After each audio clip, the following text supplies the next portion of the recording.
ভাল অভিজ্ঞতা পোনপ্ৰথমে মই ধন্যবাদ জনাইছো কাদম্বৰী থিয়েটাৰৰ প্ৰযোজক ৰাম বৰুদা মুখ্য প্ৰযোজক পংকজ পাটৰদা আৰু সমূহ পৰিয়ালবৰ্গ আসলতে মই হঠাৎ আহিছো কাদম্বৰী থিয়েটাৰৰ লগত হঠাৎ আহি মই জড়িত হৈ পৰিছো খুব সুন্দৰ অভিজ্ঞতা ভাল লাগিছে প্ৰথম হিচাপে ভ্ৰাম্যমান জগতত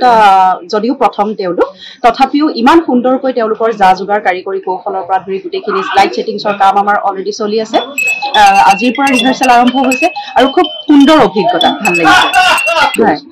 মই প্ৰথম বছৰ আছিলো কহিনুৰ থিয়েটাৰৰ লগত তাৰ পাছত আছিলো আবাহন থিয়েটাৰ আৰু তাৰ পাছৰ দুবছৰ মই আছিলো সুদৰ্শন থিয়েটাৰৰ সৈতে জড়িত হৈ আৰু এই বছৰ ৫ নম্বৰ বছৰ আৰু আশা কৰিছো আমাৰ তিনিখন নাটক ভাল পাব বুলি ইতিমধ্যে আমাৰ প্ৰযোজক পক্ষই আমাক জনাইছে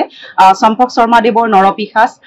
প্ৰণৱ বৰুৱা দেৱৰ জুৱাই মোৰ পগলা আৰু কিশোৰ তহবিলদাৰ দেৱৰ নাচ ভুটুনি নাচ খুবেই মানে শুনিয়ে খুব ভাল লাগি আছে নাটককেইখনৰ নামকেইটাও খুব সুন্দৰ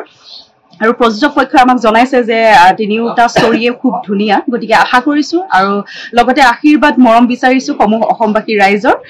আমাক মৰম দিব আশীৰ্বাদ দিব আৰু খুব দৃঢ় বিশ্বাসেৰে ক'ব বিচাৰিছো যে এইবাৰ নকৈ জড়িত হৈছে ভ্ৰাম্যমান ক্ষেত্ৰখনত কাদম্বৰী থিয়েটাৰ গতিকে দৰ্শকৰ হৃদয় জিনিবলৈ সক্ষম হ'ব বুলি দকৈ কৈছো গতিকে সকলোৰে আশীৰ্বাদ বিচাৰিছো আজি আমি জাগিৰোড আমলিঘাটৰ পৰাই কাদম্বৰী থিয়েটাৰ ৰুমত আমি এখন থিয়েটাৰ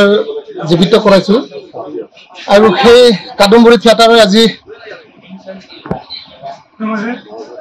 দাৰ উন্মোচন কৰিলে আমাৰ মুখ্য প্ৰযোজক পংকজ পাটৰ আৰু লগতে আমাৰ সমূহ কলা কৌশলী আজি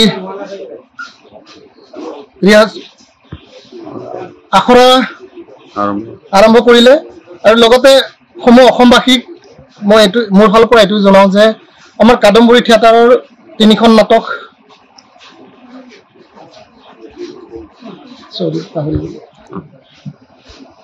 নাটক নৰপিশাচ নাচ ভুটুনি নাচ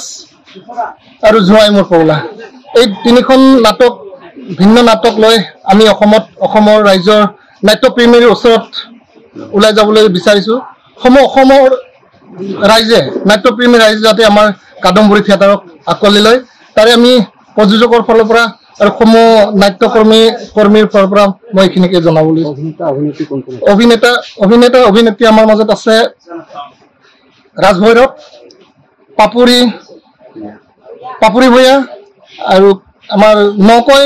কৰিশ্মা ডেকা সুৰভি কটকীবা প্ৰণৱ উত্তম দত্ত ৰাজ কিশোৰ বিভিন্ন কলা কৌশলী ইয়াতে নকৈ যোগদান কৰিছে আমি সমূহ অসমবাসীক মই মোৰ ফালৰ পৰা এইটোৱে অনুৰোধ কৰিছো আমাৰ আমলিঘাট জাগিৰৰ পৰা নকৈ কাদম্বৰী থিয়েটাৰখনক আমি জীৱিত কৰিছো আৰু সকলোৱে যাতে আমাৰ কাদম্বৰীখনক আদৰি লয় ধন্যবাদ জনাইছো